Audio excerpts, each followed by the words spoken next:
so she's now vice president, and we had an opportunity to talk a little bit. I know her historically in terms of the profound work she did as the chief diversity officer at Central Michigan University earlier in her career. But she's now responsible, for that kind of work in the context of Toronto, and that's a very, very unique international city. We were just talking about, I used to go there quite a bit in the late 60s and the early 70s, and boy, I went there a couple of months ago, and it's a different world. It's certainly a global city, a rapidly diversifying and a very dynamic, I think, location for diversity work at this stage of the game. And, they have her as a dynamic leader that helps steward some of that, at least at the university level. Then we have Bryan Cook, who's that is the vice president for educational research and analysis at the American Dental Association. Is that correct? Yes, the American Dental Education. The American Dental Education Association. And he's been in that position. I knew his predecessor. I worked with quite a bit during the time I was director of the National Center for Institutional Diversity, so I kind of know his portfolio. And that's a dynamic role, at least with regard to the policy surrounding dental education, but also issues of access and equity in that particular health sciences arena. And I know they work, very closely with the American AANC, which is the medical side of the thing. But in the dental world, he certainly emerged as a national leader in that leadership role. And then last but not least, we have Luis, and he's associate professor of educational administration and human resource development. Correct? I got that right. At the Texas A&M University. Those are the Aggies and not the Longhorns. Did I get that correct? That is correct. And he has to get that correct. He couldn't live there. Because that is a location. We have these academic networks, but we also have the kind of athletic alliances that tend to, at least bring these institutions together and have them have profound national visibility and affect the local culture. Something, correct? But he's certainly representing the center and the University of Michigan extremely well in that position. He was prepared, as he had just shared with me, very well while he was here, and still remember the mentoring that he received as a doctoral student here, and is doing justice, to that legacy in the leadership work that he's doing as a Aggie at Texas A&M University. So with that introduction, we'll kind of start, and what we'll pretty much do is give each of the panelists about 5 minutes to kind of provide, to start this discussion and to give some reflections related to the topic. We didn't script this, so we're really allowing them to kind of, think about what would be useful to share. And then we would hope that you would use that as a launching location for your own commentary. Julie. Thank you so much, Bill. Hi, everybody. Hi. It is so nice to be back in Ann Arbor, and I'm glad that you're getting the young and out of the way first, so I can sit back and listen and learn from the rest of this panel too. I was really honored when Mike invited me to be part of this thing, and thought the natural thing would be for me to tell you about my current project, which I'm really excited about, and so I have lots of enthusiasm and would be excited to tell you about. But before I get into that, I want to tell you how I got to where I am, because the themes around diversity in graduate education that I'm studying now emerged while I was a graduate student here. And they emerged, in fact, with a class that Phil Bowman and Ed St. John taught called Merit and Diversity, or Diversity in Merit in Higher Education. Yeah, I think that's what iteration. Yeah, it was one of those. And I had an opportunity to do a pilot study in what ultimately became my dissertation, thinking about issues around graduate admissions. And I came to the study of graduate education, as Phil noted. My focus is really on equity and diversity issues in graduate education. And I came to that topic by a commitment to an interest in faculty diversity issues. And obviously we have a real, in most disciplines, a pipeline issue with respect to the faculty. And so I became very curious about how admissions decisions are being made. I worked with the McNair Scholars Program for 5 years before I was a PhD student, and I observed awesome students getting denied admission to relatively unselected places, and then students with serious red flags to me on their credentials getting into places like Michigan and Princeton. And oh, what a nice blue balloon that is, Danny. So when I had the opportunity to conduct a dissertation, I chose to do it on the issue of faculty selection and evaluation, thanks to the pilot project that was started in Phil and Ed's class. So as a result of that study, in which I was looking at this paradox between faculty commitments to diversity and the processes by which graduate students are chose, one of the things that emerged as really important is understanding disciplinary cultures and how the cultures that are present in different disciplines provide ways of knowing and making sense of the world that constrain not only the way that they make sense of the research and teaching that they do, but how they go about their everyday interactions with their colleagues. So, for example, in economics, you can imagine there was a lot of talk about risk when they were thinking about graduate students. And they were interested in the ways that human capital in their applicants was manifested in the applications, but also the human capital that they were trying to build. So they used the language and ideas and shared commitments of their field to make sense of this complicated selection work. Well, in the course of doing that work, I also came to see that it's not just disciplines that matter to diversity at this level, but it's also what happens once students enroll when they have the opportunity to do so. And there's a single takeaway point that I'd encourage you to have from my comments is that the pursuit of diversity without inclusion ultimately is unsustainable. It produces in many fields and departments a negative feedback loop where if you start with a position of demographics not looking like you want them to, and you try to nudge them through admissions alone, what you might find is that students come to campus for a visit and discover that there isn't the critical mass that they're looking for.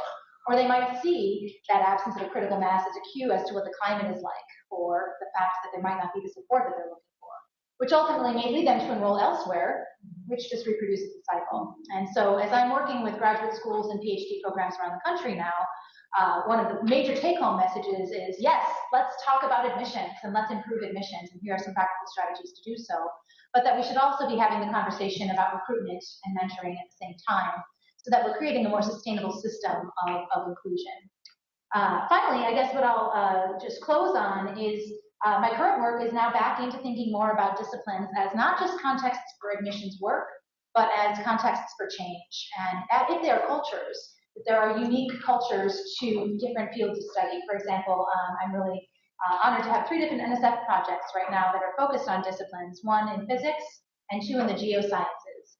And although they both fall under the STEM umbrella, they really couldn't be more different from each other culturally. There's the easygoing, beer-swilling geologists and the very cerebral, focused, and precise physicists. And what it means for physicists to change means engaging top-down processes. And geologists, it's all about the bottom-up.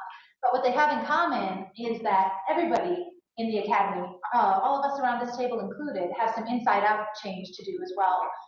Challenging the assumptions that we bring to our work and thinking about how the ways that we've been socialized might be producing within us some ways of knowing and some common sense that need to be challenged if we're going to really make the academy more inclusive. So I'll leave it there for now and look forward to talking with you more once my fellow panelists have a chance. Fantastic. So we'll go according to the outline that they gave us and go to Denise. Hi, everyone.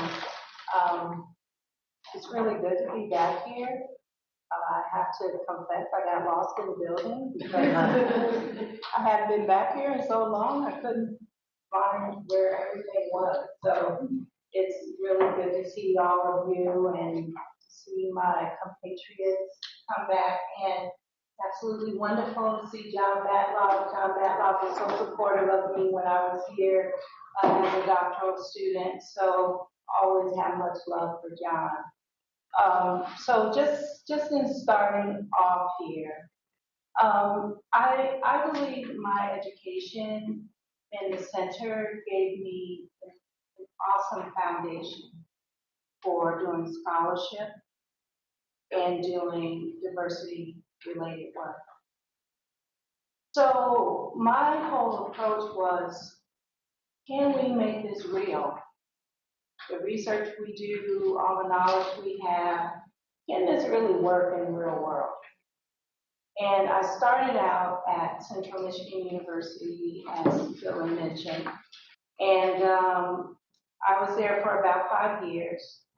I was on tenure track at both University of Illinois and University of Nebraska, but this opportunity came up and I just leapfrogged from an assistant professor to a senior officer. making six figures. So I'm at Central Michigan University, and those of you from Michigan know it's right here. And I was doing very well. I felt very much at home in that space. However, there was something that happened that I'm not going to go into in much detail, but dramatically shifted my priorities. And as a result, we thought as a family, I had two children and a spouse, we thought, let's do a fresh start somewhere. Let's see where else we can go.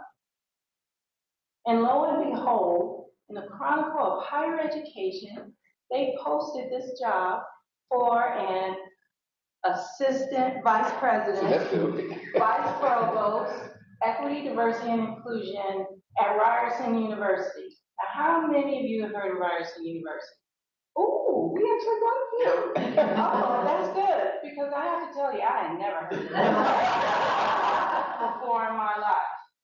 So, but that posting spoke to me. It said, Denise, apply. This is your job. However, there was very small, tiny print that said Canadians and permanent residents preferred. I applied anyway. Surprisingly, I got an interview, went very well. Second round of interview went very well. They offered me the job. I get to Toronto, and I realized, you know that program, A Different World? If any of you recall that, oh my goodness. It was a different world. Do not assume the work that you do here translates to other countries, including other Western countries. Canada, for me, is just across the street. It's right up the road. Right across the river. Absolutely. But the way they see, conceptualize, look at, examine equity, diversity, and inclusion, social justice, and so forth is so very different than how we do it here. And my learning curve was extremely steep. So much so that when I go to Tim Hortons, I'm sure you all are familiar with Tim Hortons. Tim Hortons is actually a Canadian company. I went to Tim Hortons and I said, I'd like to get some donut holes. And I was reprimanded quickly because I wasn't culturally competent, astute enough to know that these are Timbits. Timbits. Yeah. Not donut holes. Now, that's comical, and it was, but it reflects really the importance of being able to understand where you are and who you are and how you fit in. I'm a Black woman, an American, going into Canada to do diversity work. They have Black women there. They have people of diverse backgrounds there. But little did I know, the profession of chief diversity officers really did not exist at that time. Matter of fact, Ryerson was one of the first universities to post a position of that kind. It was first because there was a little something that happened on the campus. Ryerson is very new to being a university. It actually used to be Polytechnic University. About 50 or so % of their students are racialized, we would say here, students of color. About 50% of them are women. About 8% are students with disabilities. We have about a similar percentage of those from LGBT to spirited plus community. And so when I started at Ryerson, oftentimes people talk about U of T when I tell people I work in Canada. It's like all we know about is University of Toronto, McGill, and a few other places. But Ryerson is located right in the heart of downtown Toronto, just a block away from Yonge and Dundas Square. If any of you have not visited Toronto, I really encourage you to go, because this is a city where you actually see the diversity. There are no real neighborhoods where people are segregated like they are in the States. There's not a Black neighborhood. There is the, various commercial districts, Greektown, so to speak, Chinatown, et cetera. But the way that people see diversity is quite interesting. Canada has a narrative that we are the country that invites all, especially since Trump. Especially since Trump. Actually, we're benefiting from Trump's antics. Many people don't even want to come to the States because of Trump. And so students who were applying as international students to the States are looking at other places, including Canada, and Canadian universities are benefiting from that. So I'm just sort of setting the stage for you in terms of my work there. I was brought there to lay the foundation for, as we call it, EDI work. And the people who wanted the position didn't want me there. And the people who did it just to shut people up didn't know what they wanted. So I got there and started with no staff, no budget, and no space. And some people assumed that essentially the role was a figurehead role. So I had to be very innovative quickly to do some things to make an impact. What I did to make an impact, which may not sound like very much, is that in Canada, they often don't have a conversation around race. Matter of fact, the myth is racism does not exist in Canada. However, it does if you speak to their First Nations people and many others. So we had to bring to the table spaces to allow for having conversations on these very difficult topics. Black Lives Matter, policing, women in leadership, racism, does it exist? Are Canadians too polite? Accessibility, aspects of gender and gender identity, accessibility. We ran the entire gamut. And we did it in a function or a type of lunch and learn that we call soup and substance. And it was offered during a noon hour. Anyone can come, free to the public. We provided the soup and we provided the substance. And that gave this office visibility for the campus community to begin to recognize and see that EDI, equity, diversity, and inclusion, aren't just those illusory principles that we just talk about, that we actually as a community need to wrestle with this and figure out, if we're going to talk about it, how to make it real. So I'll just close out by saying I have so much more I could say, but I'll close out by saying this.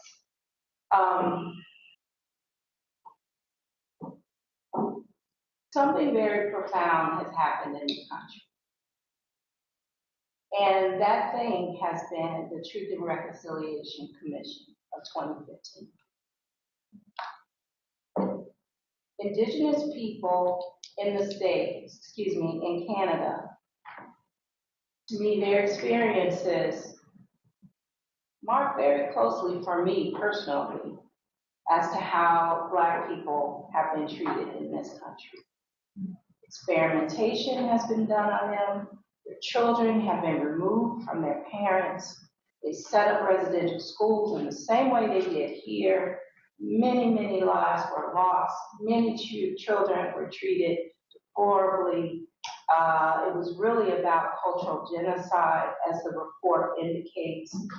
And so this report has been released to the country. in the country, specifically post-secondary institutions, are expected to engage in this work. Because the thought is, it started with education, it needs to end with education. So I'm in a position right now to work with our leaders across Ryerson in the same way other leaders are expected to actually indigenize universities. So what does that mean? We're really trying to figure that out, because it's not just adding a little bit into the curriculum. It's not just about adding a few more Indigenous faces in the faculty or among staff. It's about a new framework of thinking with respect to this westernized education, and how can we change it so, again, it can be truly inclusive. And for me, this whole endeavor, I think, is something that the states can learn from. Truth and reconciliation is about putting the truth out there, what really happened. And then moving towards reconciliation, meaning having a true relationship among all parties to recognize the significance of what's happened and what we need to do to change things to benefit all. And for me, that's what inclusion is really about. Okay, fantastic. Again, please hold your questions and your comments about each until we're through with the overview. And we'll move to Bryan and then end up with Denise. Good afternoon, everyone. So I'll echo what Denise said at the outset in terms of the time I spent here in the program really did prepare me well for the career that I have had now 15 years. Seems like just yesterday in these halls. And as Denise and I were talking about earlier, the program prepared me in two ways. One, in a more formal sense, was the curriculum, the rigor of the activity, the things that we had to do, learning how to do research. And that was the primary reason I came to this year. I actually came in, even though I did not tell them. I came in wanting to go on student affairs, because if you know this program, you don't come in. Well, sure has changed, right? So I wanted to be a student affairs professional who wanted to do research. But after a couple of years advising attorneys and stories, I knew that student affairs is not. So the curriculum was the first way. But then the second way was through my fellow students. We had probably, at least from what I hear, one of the more diverse cohorts. My cohort, the one right before me, of any class that comes through CSHPE, and we were very close. And so having that network of students along with the rigor of the curriculum, really gave us the confidence to sort of go out into the world and do a lot of the things that we're doing now. So I'm very appreciative of that. When I left Ann Arbor in 2003, it was right as the affirmative action decision was coming down. And I actually worked on the Universal Democracy Project that was referenced earlier for 3 years. And so I had this notion, so when I left Ann Arbor, I went to work for the American Council on Education. How many of you are familiar with the American Council on Education? For those of you who are not, it's a nonprofit association that represents all sectors of higher education. And so I taken the job there, and I'm leaving Ann Arbor having spent 3 years working on the Universal Democracy Project and having an intimate understanding of the role of diversity in terms of the importance of education. I'm thinking I'm going to ACE and I've got all this experience and knowledge, and they're going to just eat it all up. And I get there, and to be perfectly honest, while the affirmative action case was a big deal, it wasn't really a federal policy issue. And the reason why is because that was an interpretation of existing law. Policymakers are about creating new laws. And so, what I brought, that's great for the judiciary side, but legislative side, no. There are no new laws being passed that are explicitly about race. Implicitly, yes, but explicitly, no. And so that was my first eye-opening experience about how things work at the federal policy level. That there were never any real discussions of race. It was more couched in socioeconomic stats. Like that's how you had to have that discussion. Because any conversations about race usually you just got shut down right away. So you had to talk about it from an economic perspective. And so, going back to my research experience, I was a data person. I love data, I love using data, I love doing data analysis. And so my time at ACE was spent doing a lot of different activities, not specifically focused on diversity, but some of the work that we did on diversity was widely used throughout higher education. How many of you are familiar with ACE status of minorities in higher education? So probably not so much now because they don't do it anymore. But when I was there, it was an annual publication that we would put out that consolidated pretty much most of the data in iPads into a report. So it was sort of a one-stop shop if you want to know anything about minorities, enrollment, graduation, and all of that. And so I spent a number of years doing that.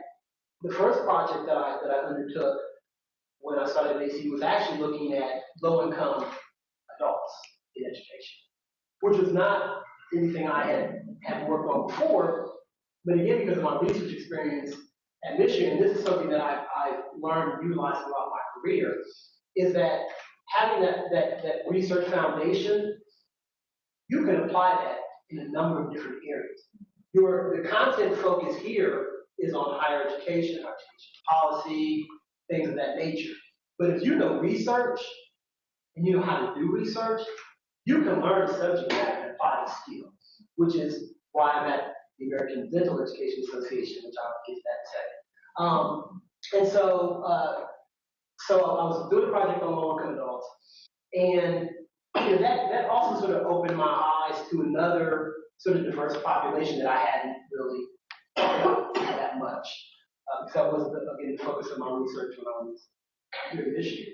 So I spent a lot of time at ACE doing a lot of different work where I would always try to incorporate race where I could, so we at least understood the impact, and then we had to figure out how to make sort of the economic impact in terms of policy. But after I've been at ACE for about 10 years doing this work, and I was looking for a transition, a colleague of mine, one that Dr. Bowman mentioned earlier, had gone to work at the American Dental Education Association and tried to recruit me there. And at the time, I'm like, I don't know anything about dental education, dentistry, like none of that. And he reminded me that one, the dental schools and allied programs are housed on university settings. And one of the things that they were lacking was a broader understanding of higher education. They were sort of feeling like they were living in this isolated world, when in fact they lived in a world where what happens in broader higher education impacted them, but they had no connection to that. And so, I was asked to come in and bring sort of that broader perspective. And so that's what I did. And when I got there, it was quite fascinating moving from the broader higher education arena to a professional association where now the conversations about race were about race. This was not couched in SES, this was about race. And the challenge of diversifying the profession. And so a lot of the work that I've been doing now is about helping dental schools and allied programs diversify. And the first thing we have to do is have a better understanding of exactly what the populations look like, because there hasn't been a lot of robust research in that area. And so one of the projects that I'm working on now is trying to take that status of minorities in higher education report that we did at ACE and bring something like that to dental education. And so in the process of doing a deeper dive, one of the things that I uncovered It's sort of an eye-opening within the field, and has caused them to appreciate data and diving deeper into data, is that dental education, particularly dental schools, have been touting for the past 3 or 4 years the fact that they now have gender parity. So and I think this year's applicant pool for the first time, there were more women who applied to dental school than men. And in terms of those who were enrolled, you now have 50% of enrollees in dental school, men and women.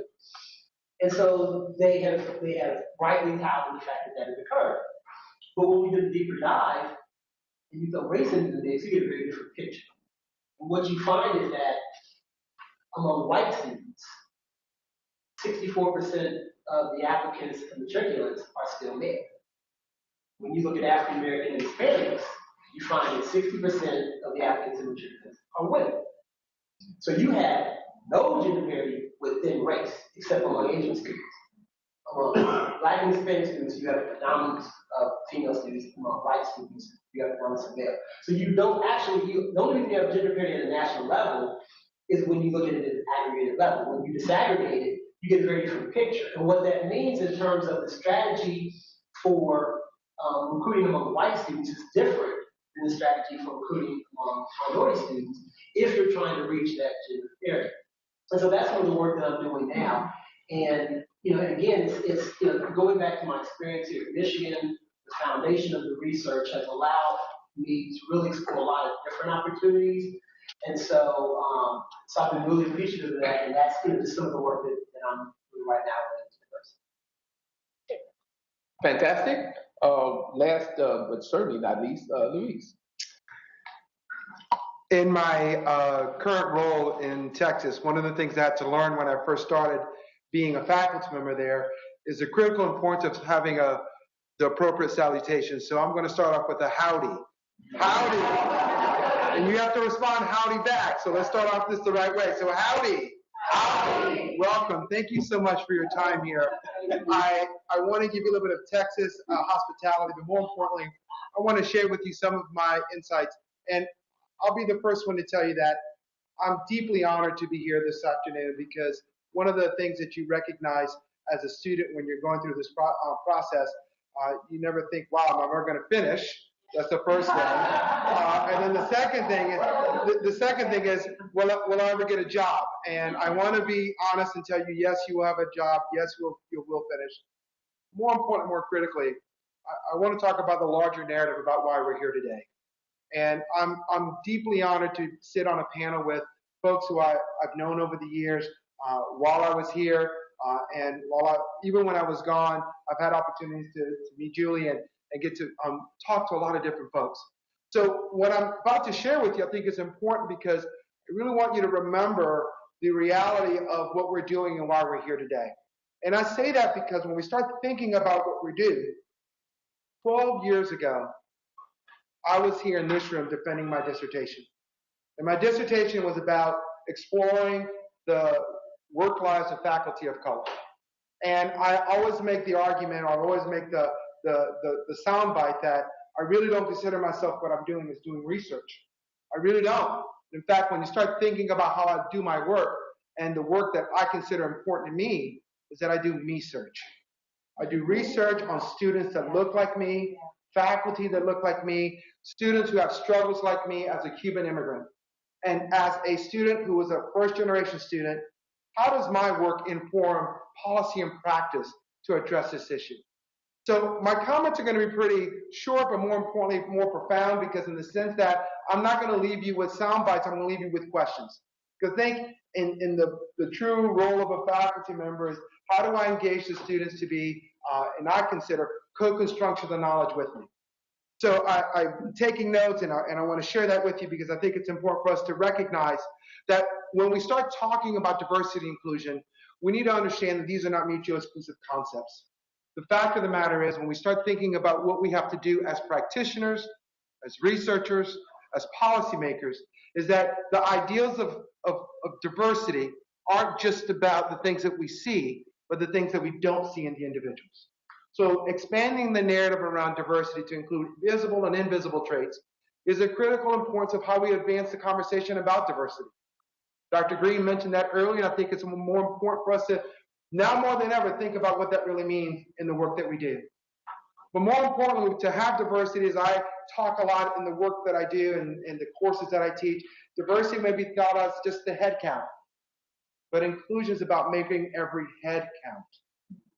And so when we start thinking about inclusion, it's how we're creating work, how we're creating a research and what I consider an agenda that understands and supports the value of inclusive practices, that allows the individuals, visible and invisible traits, to bring their authentic selves into spaces, whether it's in a dental school, whether it's in a Canadian institution, whether it's in South California, or even in Texas.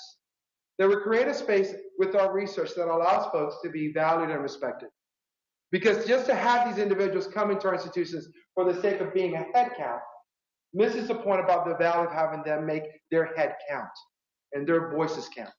So I want to remind you about the responsibility we have as practitioners, as scholars, and as leaders in higher education, that this program has given you an opportunity to do that work. And I say that because earlier this afternoon, I had an opportunity to meet with some of the fourth-year doctoral students, and I said, you don't understand it, you don't get it. But the experiences that you're having now in this program will mark and really define how you see yourself as a researcher and as a scholar. And I say that because when I came here, I was nervous. I felt for a lot of reasons I didn't belong here. I didn't think that I think they made a mistake in graduate admissions. I said, okay, I really do think you made a mistake. And somehow, some way, I've had the opportunity to work with probably some of the most brilliant minds in higher education and in related fields like Dr. Rodenbush, Dr. Siva Hurtado, Dr. Tabby Chavis. And we start recognizing the importance of what we do. And so I want to allow you to think about the notion of diversity and inclusion isn't just about the principles, but the idea of how do you take that from theory to practice? What does that look like as a researcher to do the work that you do and to make it to translating it into actual practice? To think that the work that we do simply is to just publish and to just advance our own personal careers, you're missing the point. The reality is, how are we engaging in work that underscores our roles as advocate, activist, and ally? When we start thinking about the work that we do, to think that we're just researchers, we have to recognize that we have larger responsibilities. So how is your work advancing your role as an activist?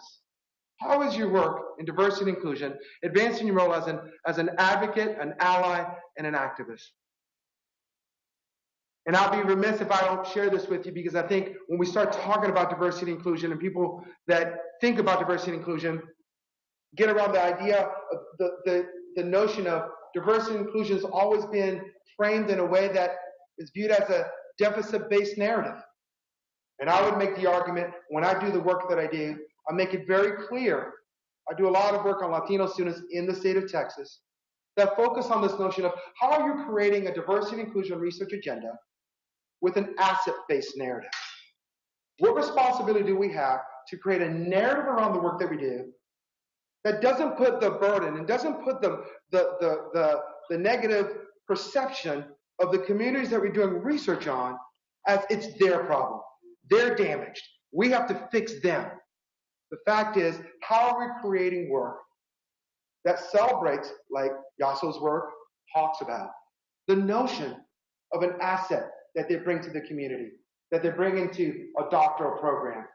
How are we reframing our conversations that address the issue of these students? And I make this soundbite about, I give talks all over the country to different institutions, and I'm working with some institutions currently, and I said to some of the folks, we often think about the work that we do in saying, how do we make students become more college ready to be successful on our college campuses? When in reality, the real narrative should be, how our institutions are becoming more student ready for the diversity of students that are coming into our doors. The fact is, our work that we're doing in our halls here are redefining what it means to create an asset-based narrative around validating the assets that students bring into our communities. The fact is, how are you creating research that advances that conversation. And in closing, I really want you to remind yourself about the critical need about what we're doing here. We're here celebrating the 60th anniversary. And I'm about to tell you something that really is going to burst your bubble, and I don't make no apologies for it. The fact is, we're just caretakers of this work. Don't fool yourself to think that this is all about you and all about your agenda. The fact of the matter is, we have a responsibility to create a legacy for our work and see how we can pay it forward. It's so much bigger than us. It's so much bigger, and there's so much more at stake about what we're doing. And so I ask the question to all of you. Are you doing work that advances this conversation through an asset-based narrative that ultimately and clearly points out that it's bigger than you? When you start thinking about what it means to be a servant leader in this work, you start to recognize the incredible and impossible responsibility we have.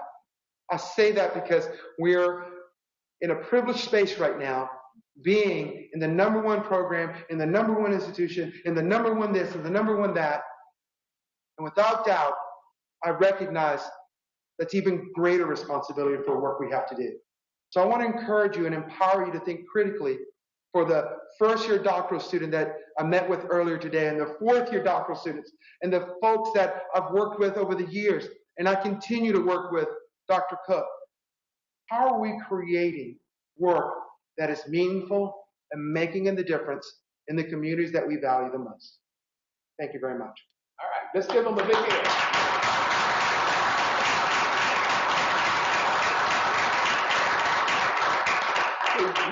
We have, I'm assuming, at least a half an hour or so to utilize these rich narratives that come from each of our panelists to engage in a broader conversation in this room, as well as to invite our audience remotely into the conversation. And what we'll do pretty much is people can raise your hand and I'll identify you. You can either direct a question to a particular panelist, or you can just raise the question more generally for discussion, and people in the audience or one of the expert panelists that we have can choose to chime in. Okay.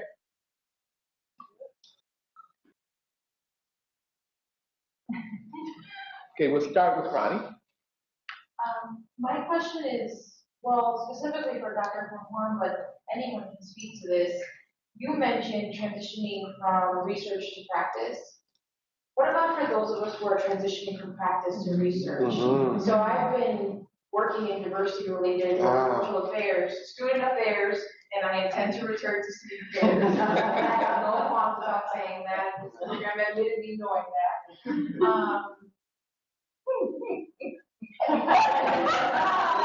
And yes, everyone says it might change my mind. I know that's possible.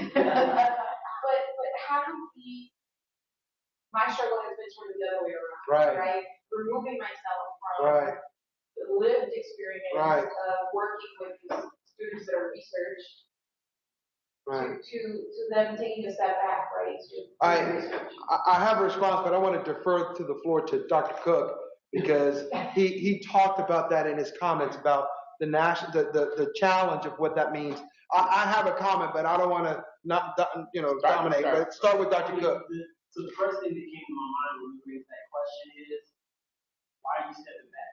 Like, you need to embrace having that practical experience. I mean, in some respects, I think it's more valuable to have that lived experience and then do the research than the other way around. Because then they're just objects and you have no context. I mean, certainly at the federal level, that's one of the things that I experienced. I was talking to someone earlier today, and the example I gave is that lobbying on behalf of higher education is one of the most difficult industries, I believe. And the reason is because every member of Congress went to college. So they know higher education. Like, I went to Harvard. I know higher education. And it's, no, you don't have that lived experience. You have your lived experience. And the fact that you can bring a practical experience to the research, that's valuable. Now, you have to recognize the biases that come with that. That's the challenge. But I would never try to step away from that.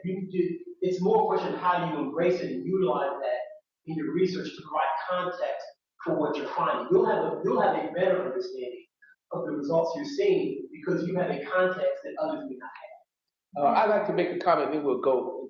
Actually, I'd like to add to that just really quickly, because I came to the center after being a coordinator for retention programs for undergraduate students. And one of the main reasons why I did it is I wanted people to listen to me. Because when you're in that field and you're trying to explain how things should work, other people think they know better than you just because they have the letters behind their names and whatnot. So my thing was about the credential. Let me come here, get my credential, and then go back to that work. I ended up doing something else, but I'm still back in practice. So having that understanding of how things actually work on the ground, bringing that to the discussion at the table, bringing that into the research, how questions are asked, how things are interrogated and examined, is absolutely neat. Because many of us have blind spots because we haven't done that work before. So that's very critical. Sorry, Deb. No, thank you. Dr. Bowman, please. No, Louise That's first, the and then I'll comment. You know, Ronnie, I shared with you earlier when I had a conversation about the critical need of what we're doing. I say that because prior to coming to Michigan, I worked for 5 years as a practitioner in student affairs. So my biggest fear was, and I'm trying to be transparent as possible, imposter syndrome was a very real thing. And that happens for women, men, it's pervasive, but it's even greater for students of color, right? And so this idea of thinking about practice to research really echoes what my colleagues have said, and about this importance of bringing in your authentic voice to talk about this. But I want to share with you a little different perspective, because I reflected on this, and particularly when I started thinking about the work that we were doing with the Diverse Democracy Project, and more importantly with the work that we are currently doing in the state of Texas with projectnails.org is the research project that I work on. I'm currently working with 46 Texas institutions across the state of Texas. 2 community colleges in Houston alone represent 190,000 students. Houston Community College has about 70, and then we have 8 University of Houston downtown, it's about 15, and then we have Lone Star that has about 90,000. So the work that I'm doing as a practitioner in the past informs what I do as a researcher now. And to say that you can't borrow and can't learn from that really doesn't allow you to bring your whole authentic self. So I want to say this because I think it's important for the doctoral students and for the faculty and the administrators that are in this room. How are we creating a space to bring your authentic professional experiences and your authentic identity into the conversation about doing research? To think that research is an objective, sterile process is, I think, the craziest concept. Specifically when you're talking about statistics. Oh, statistics is all this and all that. That is the biggest myth about research, because we all have bias. And so I'm going to tell you like this. I'm going to be unapologetic. I'm biased as a researcher because I recognize that as a practitioner, when we start talking about creating policy, some of the policies that we have currently are racist. Some of the policies that we have currently are misogynist. Some of the policies we have are transphobic, homophobic. So the reality is, as a practitioner, former practitioner, and you do the research that you want to do, what you do informs research in a way that allows you to validate and support your professional, authentic voice. We need folks like you to bring your voice into the research diaspora as we think about how we think differently about those policies. Let's make no mistake about it. There are policies, programs, and practices that are counter to diversity and inclusion. And we need you, as a practitioner who's been in the trenches, to redefine and reshape and rethink what it means and reframe what it means to do this work. So please, Ronnie, bring your authentic self into this work because we need you. And more importantly, I'm going to close with this. And Julie knows this as well as I did because of her work and because of what I did. When you start looking at the faces of higher education and administration and faculty, let's make no mistake about it. We're underrepresented. I'm about to go for full. Remember, Pat King, we have to write my letter? Well,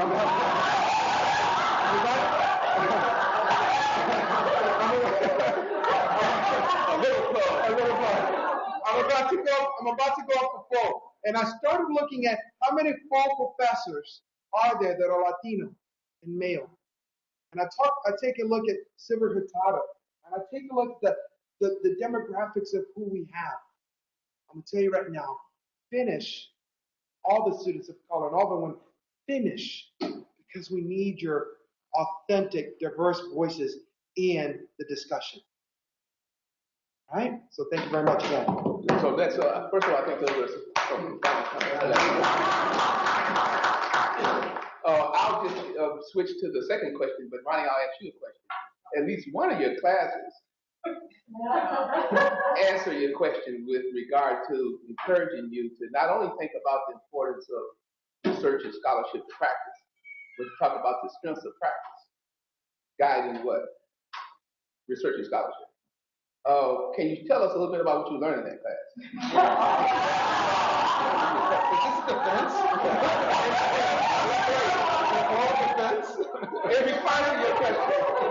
In response to your question. Well, the importance of understanding where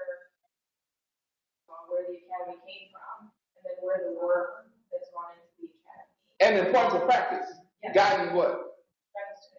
Guiding scholarship, guiding research and scholarship. So you really come in with something that the researchers need to hear. So it's not just you coming in and devaluing your practice, but that the researchers need to not only value your practice, but you need to translate your practice into what? Scholarship and research. Is that correct? So you get a check mark for us. Okay, and second question. Diana Curdy, I graduated in 96. I was actually the bigger child. I was first or second student, I'm not sure. Michelle Gilliard. Yeah. Michelle. Yeah, I think Michelle and I were neck and neck, and Michelle got in. Yes, you're exactly right. So I know I'm going to work with Sylvia. I worked with Dr. Matlock. We are the ones who designed the data and collected and analyzed the data from the Supreme Court. I worked with Pat Curran, and the work that she does to say interactional diversity, right? How we interact matters. At least as much as getting the head count in. We know this, we've known this for years. We know that diversity, we do it because it makes us smarter. It's not all the other arguments that all the other sectors have. We even have a mission-specific reason for doing it. And yet that's not how it gets talked about. And how do we take these things we've known and have it become the conversation? Because we shouldn't still be sitting here saying, oh, we need to get past the head count. What do you know about what's holding us back? I have some thoughts about that. So go to Julie. So one of the things that has emerged in sociological theory that's just beginning to make its way into the higher education literature is the way that gender and race and other social identities are constructed in everyday life. And that they're constructed in part through who is present and identifies in a particular way. But they're also present through three specific processes. One is what sort of cultural beliefs exist about that category of interest. One has to do with the broader structures that support or maintain those systems. And then the fourth one, composition, cultural beliefs, structures, is interactions. And how we interact across that line, and Maria and I have done work on this from sociology and looking at gender in PhD programs, is often where a lot of the action is if you actually get in and look at social life. And so, unfortunately, most of our higher education research relies upon methods that isn't very good at observing interactions, or that doesn't do so in rigorous or disciplined way. grades. That takes ethnography, which takes time, which takes money, because PhD students cost a lot every semester, and faculty buyouts cost a lot every semester. But that is a method by which we start to observe interactions in meaningful ways. There's also some emerging research coming out of Corbin Campbell's agenda at Teachers College, where she's doing classroom interactions, where instead of having to observe day-to-day interactions over the course of a sustained period, you can go in 3 times a week and look at a class and what the interaction patterns are like.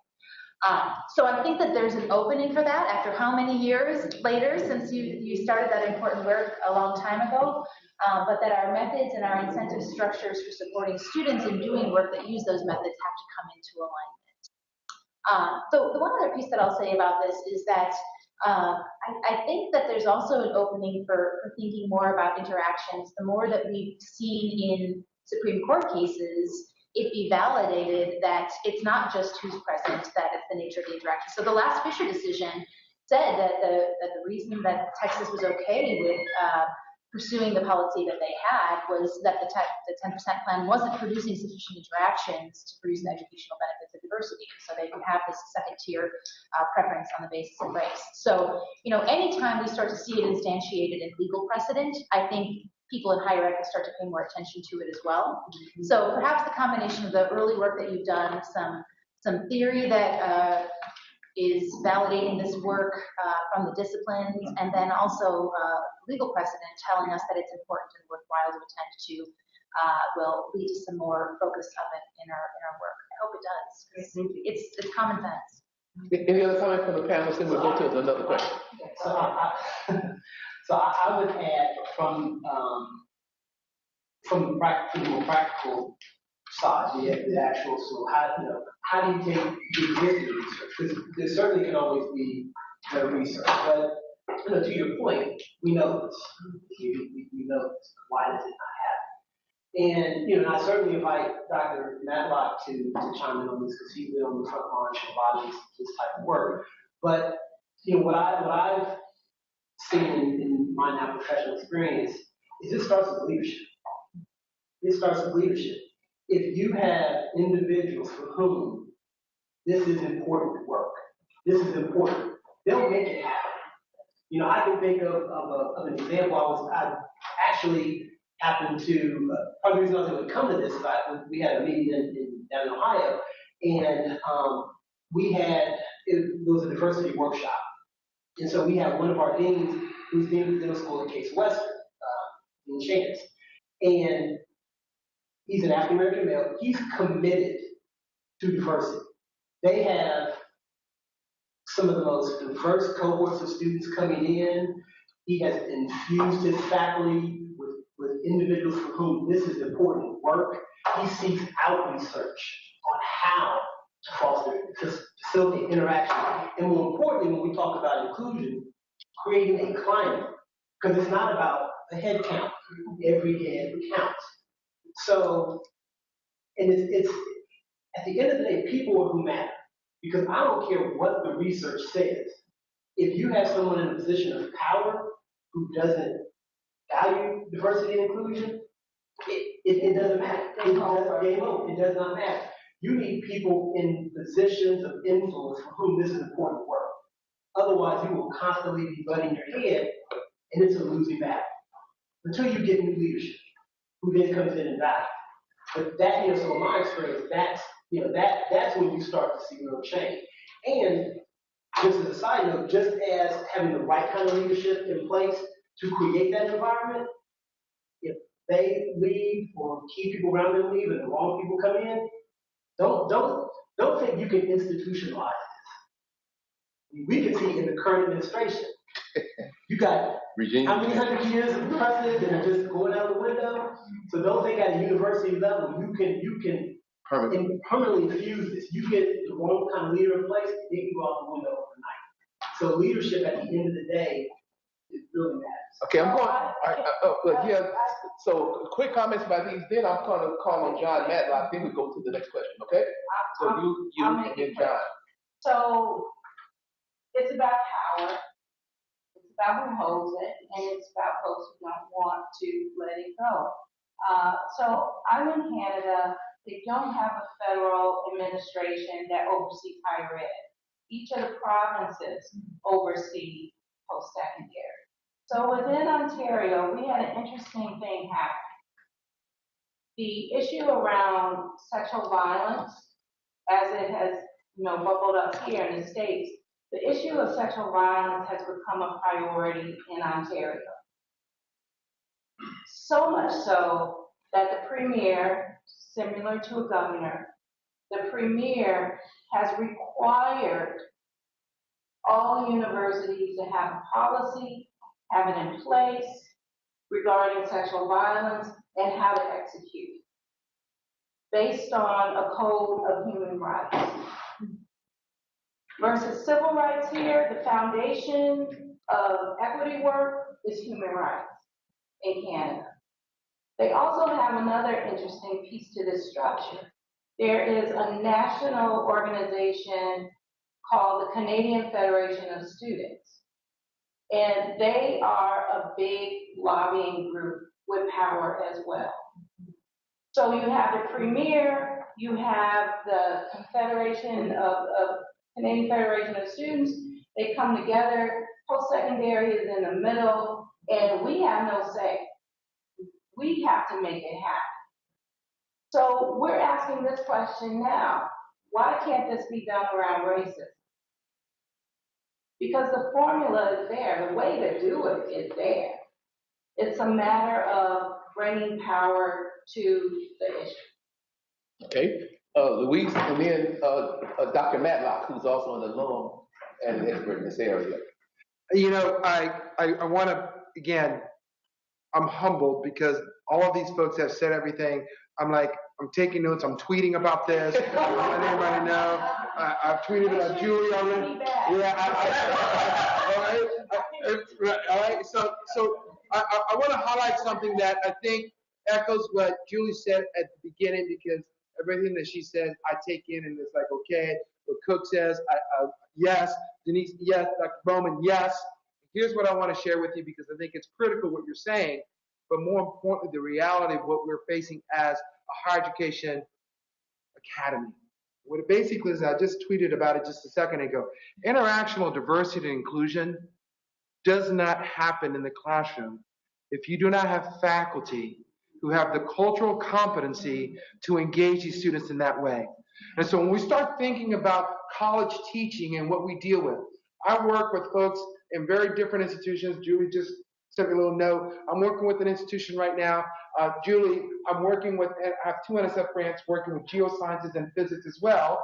And the things that I work with those faculty, as they tell me, and as I work with them, what does diversity have to do anything with physics and rocks? Stars and rocks, what does that have to do with it, right? And so the reality is when we start talking about the ideal of interactional diversity and inclusion principles, if we don't have faculty who will understand what that means, if we don't have a diverse faculty that represents our communities that we're now having to teach, then we can have all the data that we want. We can have all the research dollars that we want. We can have all the leadership that we want. But the leaders can't tell the faculty how to teach if the faculty don't have the commitment to cultural diversity, this notion of cultural competency.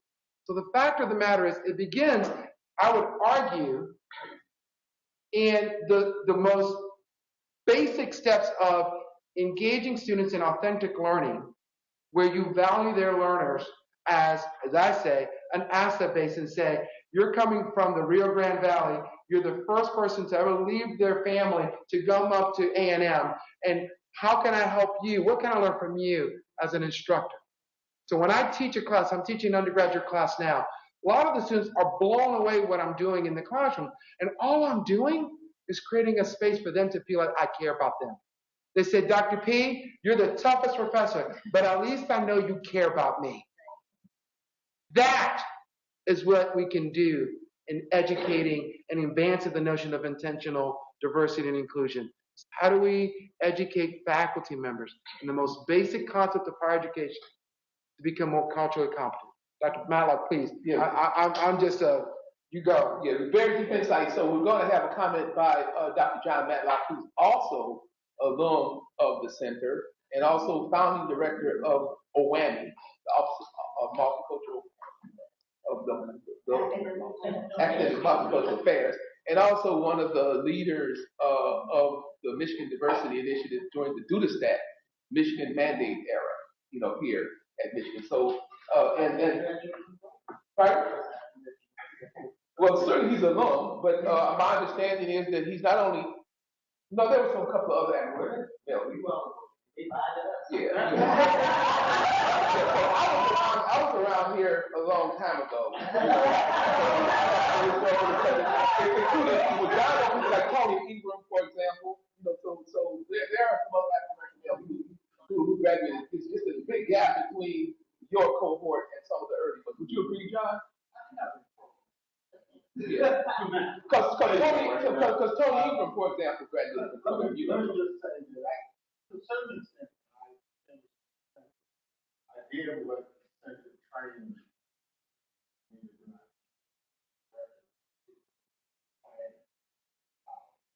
Yeah, it's like I dumbed it down because I got invited to Washington. I served as chief of staff to two congressmen, two African American congressmen from Detroit and Ford from Tennessee.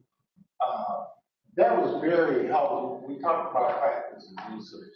That was extremely helpful because now we saw research getting into practice and policy. And believe me, until you work with the education committee, where the two sides always stacked their warriors on that committee because it was being late. And the job was not to make sure no legislation passed. The question I would have, particularly to Bryan and to Denise, is that, okay, when you came here, it seems like you were part of the lawsuits. There was a time in Michigan, back 25 years I spent here, half of it was under lawsuits. And so,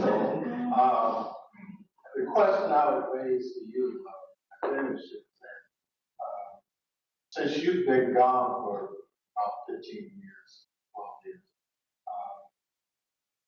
has the definition of diversity changed in Michigan? And where are we with diversity? Do we still have the same commitment? Because doing a lot of consulting, we used to do a lot of consulting diversity planners. And one of the first questions you always have to ask is, what is your definition of diversity? Because you go to one institution, and diversity to them are how many internationals they have. And so originally diversity was strictly a black and white black action movement. And so I would ask that as you look in retrospect, come back to the campus from time to time. What are folks saying out there? Because you hear different perspectives about what's the commitment now. We still play the numbers game, obviously, focused on students, because if you start looking at faculty numbers and you start looking at staff numbers, so many institutions, diversity is only a student. The more students that we get at our institutions are diverse. And secondly, the more they don't get into fights. Because a lot of times diversity means just that students don't get into squabbles and they don't have conflict for that year. We've been very successful. So that would be the first question. The second question I would bounce back at everybody would be, does diversity research really make a difference now? Are people listening to diversity research, or are people very clever at taking the research and turning it around? As we constantly see happening now. That diversity, folks will make diversity work against it. If you look at what happened in the Supreme Court, people work for or against, depending on who's sitting on the court. We spent 15 years hoping, the one person making a difference on that court. And So, I would go there to both of them. I have my perspective on where we are as a nation with diversity. But I'd like to hear your particular view. So, and this is wisdom beyond, I mean, you articulated something I had been thinking about, and I actually wanted to pose to the group and to the rest of the panel, this notion of the definition of diversity. Because it's one of the things that we're struggling with from a pragmatic, practical perspective, which is, as you say, diversity, not even that long ago, used to predominantly be defined by what you saw, so how you looked. And increasingly, diversity is in gender, and not just male, female. It's in sexual orientation, not just heterosexual, homosexual. It's race, it's religion, it's military status, it's a number of disabilities. And so when you use the term diversity, and you say you're trying to create a diverse student body, a diverse faculty, does race trump these other things? Who makes that decision? Because the reality is, and I've shared this in a number of spaces where this message is not always well received, but you can have a diverse student body that doesn't necessarily look diverse. So how do you create that diverse student body that embraces everything? And how do you appropriately weight it? So that's a great question, and I think you ask 10 different people, you're going to get 10 different definitions of diversity. In terms of whether or not research matters, it does, but it's in how you position it. You know, one of the things I struggled with when I left the program is there's a very big difference between academic writing and policy writing. You try to bring the work that takes place in the academy to the Hill, you might not get in the door with a 60-page document. That's short. 60 pages is short. You go in there with anything other than one page, and they don't want any introduction and product statement and back. No, you need to say right up front why they should care about this and what the issue is. And so I think, and I actually had a conversation with the current faculty member here this year, and we talked about trying to put a program together to teach students how to take the academic work they're doing and translate it into something that a policy audience would listen to, whether it's federal or state, because that gets back to who actually has the power and influence to make some decisions. And you're not getting in the door with most of the way academic research is currently structured. So it matters. Research is important, but how you frame it to which audience you want. Okay, we'll have a couple more comments from the audience in response to Dr. Matlock's comments, and then we'll open up for, I guess, a final question. I'm assuming we go to about 3. Is that right? Okay, so the panelist comments to Dr. Matlock's queries, and then we'll open up for a final question. Sure. I'll speak to your second question about whether people are listening. And one of my observations is that it's really hard to make diversity work meaningful for systems as a whole, because our system is so decentralized in so many different ways.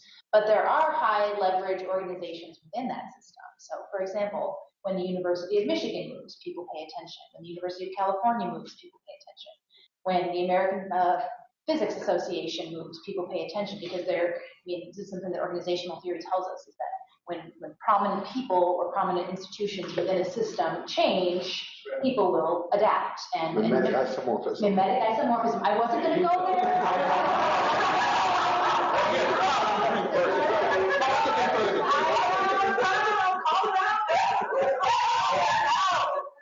Go ahead. And it's mimetic. You can translate one to the other. Mimetic. Right. I'm sorry.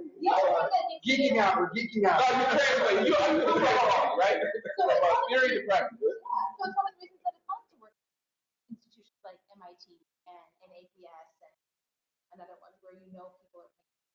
The other thing, though, that gives me some hope in all of this is that there's increasingly mechanisms for dissemination that speak to movements that are already in place. So, for example, the resistance to the current presidential administration is generating a lot of interest in social science among people who might not have otherwise been listening. And so there's attention to work about equity and diversity issues that might not have been there 12 months ago if we'd had a different turn of events in November. And it's painful in so many ways, but I do think that there's more of an appetite for the narratives and the truths that we have to share from this body of work. And then I think also the rise of social media has been another kind of exciting thing in that it presents opportunities for bottom-up attention to this kind of work. And so I'm going to be really curious to check on Twitter after this. It sounds like something we all So additional comments from the other two panelists to John's question, then we'll open up for a final question. I just want to sort of put out there, what about the reputation of post-secondary in and of itself to be listened to? Because of the lack of diversity in terms of a leader, the sector itself has not been. So we have all this research, we do all this, but most of our presidents are still white, still male. Diversity has really advanced in terms of advancing women, particularly white women, not much of any other demographic. So, you know, we really need to look at our own house in a lot of ways before we can really expect these other institutions to move. And post-secondary is a very powerful institution. I'm in a country that, again, doesn't believe racism exists, believes it's a very inclusive country, welcomes everyone, but doesn't recognize that there is, as it's called in Canada, anti-racism that exists within these organizations. So if you want to uproot it, you really have to call it out and stop dancing around it and get to the heart of the oppression that has happened consistently over the years and that these organizations have supported and executed in a whole host of ways. So that is really my response. Okay, Louise, quick comment, Sure. and then we're going to go remotely and get at least one question if there is any. You know, Dr. Matlock, again, I want to echo what Bryan said. I don't even belong in the same room with you because you've forgotten more than I'll ever know as it relates to the work that we're doing. So I just want to say, all right? I just want to point that out, right? But the reality is that, and I want to highlight something that Julie said, again, what my panelists are saying. You know, the fact of the matter is, and I say this because, you know, Michigan is like the top of the food chain, and we get that, and the MITs are all part of that top of the food chain. But I want to highlight something. I still get somehow, some way, I still get Michigan emails, right? And Dr. Matlock, you mentioned something earlier about how has diversity changed over the years since I've been gone. And I was a Rackham Fellow, and so back when I was a Rackham Fellow, as we all know the challenges of what that meant, that was a blessing and a curse to be a Rackham Fellow as we came onto this campus. So that goes without saying. But here's the point that I want to make to you, and more important, the critical responsibility that we have that I said earlier. If Michigan has been so adamant and so committed to the notion of diversity and inclusion, and I'm still getting emails about the challenges that students of color have on this campus. Doctoral students in the College of Education, which I consider the bastion of diversity and inclusion, are still challenged about what it means to be valued and to be respected. If Michigan is doing this, what does that say about the other institutions that are below the Michigans? That's the first piece. So the fact of the matter is, yay for Michigan. And I'm going to be unpopular about this. But guess what? Michigan, you still have work to do. You still have work to do. Don't rest on your laurels. That's, like I said, the unpopular comment about that. But here's the other piece that's really scary. And Julie, I'm going to push a little bit more on what you said earlier that I think is scary. Is that when we start thinking about the issues of diversity and inclusion, we start thinking about the legal precedent, because the reality is, Dr. Green, you mentioned something earlier about this notion of racism still exists. Racism has been cloaked into this notion of colorblind racism. Bonilla Silva's work talks clearly about the work of folks who perpetuate racism in very covert ways. And so the fact of the matter is, when we start thinking about racism, how it manifests itself, yes, since November it's been a little bit more overt, but I would make the argument that it's become even more covert and more deceptive in how we think about the challenges and the evils to the issues of diversity and inclusion. which leads me with the last piece that goes back to what Dr. Posselt said earlier. The fact of the matter is, when we talk about legal precedent, and we have critical race scholars that talk about this, when we have a Supreme Court that values or devalues social science research, like Justice Roberts mentioned, that raises the critical need for us to go back what Dr. Cook said, is how we're creating research that Supreme Court justices don't say is gobbledygook. The fact of the matter is, we have a higher level of responsibility to not only advance what Michigan's doing, but to advance how we think about this. Because if it is legal precedent, I would make the argument there's some legal precedent being done with the lack of rigorous social science research, which is even more scary about what we're thinking about. So, Dr. Matlock, I agree with you. What has happened since I've been gone? Wow, Michigan has really stepped up in what they're trying to do with diversity and inclusion. Kudos. What's bad? Michigan still has work to do as it relates to diversity and inclusion. The fact of the matter is, colorblind racism is the new cloak on how we think about what's happening, as I consider the evil to diversity and inclusion.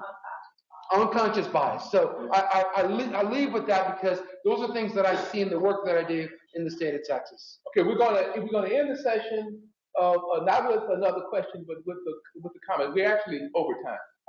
Okay, and I think we're over time. Is that correct? So what I'm gonna Michigan time. What I'm gonna well, okay. It's Michigan time, but not time for 10 after. So what I'm going to do is I'm going to take the liberty to ask for some comments about this topic session from one of the leading national experts who have the, I think, the benefit of having been mentored by John Matlock.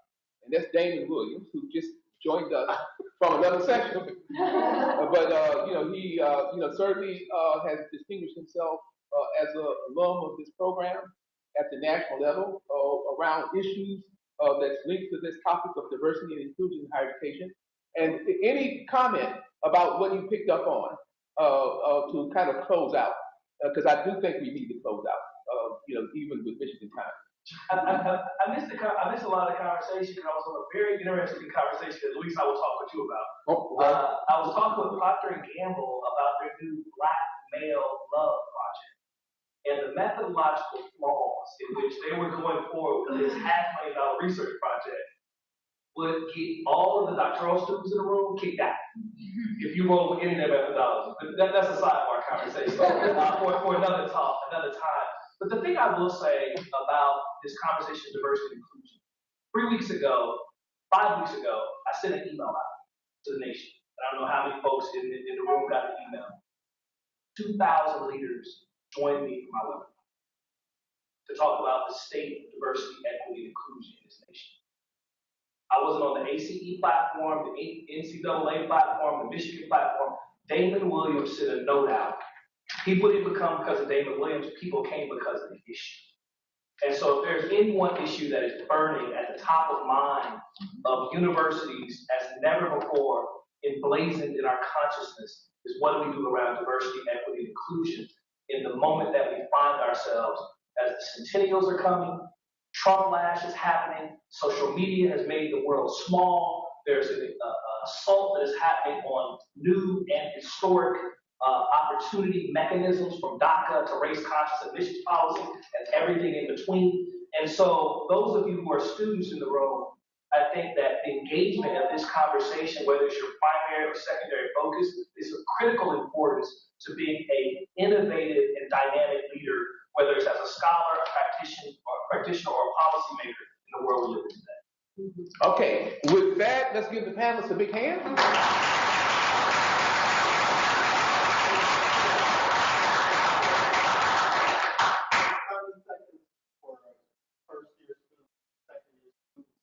One of the nice things about my office, 11 dissertations came out, and all of them except one, social psychology, came out of it. These students, they were in the center working on their doctorate program. I would say that when you look at internships and looking at office, our offices that are very involved in research. They're not academic offices. The reason why they get very good at it is because most of them, as they get grants and things, they have to do evaluation, and they have to be very good at it. So in Miami, you had doctoral students who were able to fulfill their commitment to diversity through practice by working with student projects and student activities.